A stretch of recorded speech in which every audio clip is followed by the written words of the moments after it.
غلام نے کہا محمد کو تو معاذ اللہ میں استغفر اللہ العیاذ باللہ اس طرح کی بات کہی، اس نے کہا کہ میں تو ان کو قتل نہیں کر سکتا، آقا علیہ السلام کے قتل کی بات ہے تو اس کو پہ معاذ اللہ ہی کہنا چاہیے، اللہ کی پناہ۔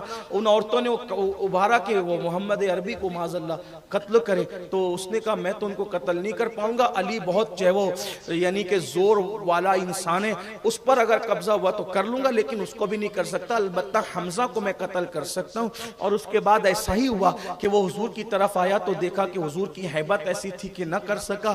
حضرت علی مرتضیٰ کو دیکھا تو علی مرتضیٰ کا حال یہ تھا کہ وہ آگے پیچھے تلوار چلانا جانتے تھے، علی مرتضیٰ کی تلوار دو دھاری تھی، اس کو ذوالفقار کہا جاتا ہے، اور علی مرتضیٰ تو یوں تھے، لیکن اس کے بعد اس نے دیکھا کہ امیر حمزہ ایک دم مستی کے اندر، اپنی مست طبیعت کے اندر تلوار چلا رہے ہیں اور جہنم کے اندر پہنچا رہے ہیں۔ یہ پیچھے سے گیا اور پیچھے سے جا کر آپ کے پیروں پہ حملہ کیا، پیروں پہ حملہ کیا۔ حملہ کرنے کے بعد حضرت امیر حمزہ پیروں کو کٹنے کے بعد یعنی پیروں پہ حملے کے بعد سنبھل نہ سکے تو مزید جو ہے وہ آپ کے پیٹ کی طرف اس نے کھنجر ڈالا۔ جب کھنجر گیا تو پیٹ کی آنتیں باہر آئی، آنے کے بعد اس عورت کو جس خاتون نے کہا تھا آزاد کرا دوں گی، شادی کرا دوں گی، زیور اتار کے دے دوں گی، اطلاع دی میں نے حمزہ کو قتل کر دیا ہے۔ اور اس کے بعد جب وہ خاتون آئی تو اس حبشی نے جو ہے وہ سینہ چیرا، سینہ چیر کر کلیجہ نکالا، کلیجہ نکال کر اس عورت کو دیا۔ اس خاتون نے وہ کلیجہ لیا اور کچا چبا چبا کر کے تھوکا،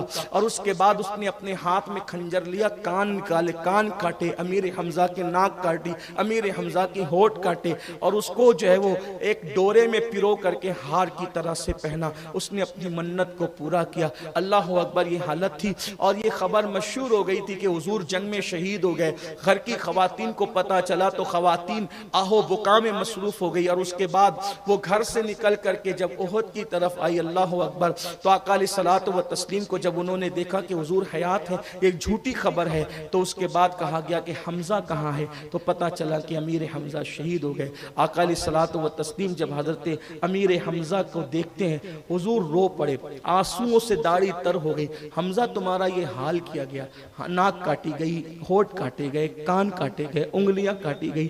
میری قوم کے جوانوں، جب کبھی زنا کے مناظر، شراب کے گناہ، داڑیاں مڈانے کا جو شوق اور حرام کام کر کے دین کو پیٹ کے پیچھے ڈالنے کے شیطانی وسوسات جب تمہارے دل و دماغ میں آئے تو اس وقت تو تھوڑا اتنا سوچ لینا کہ باپ نے چند پیسے کما کر کے دیے ہیں تو باپ کی محنت کا کتنا احساس ہے۔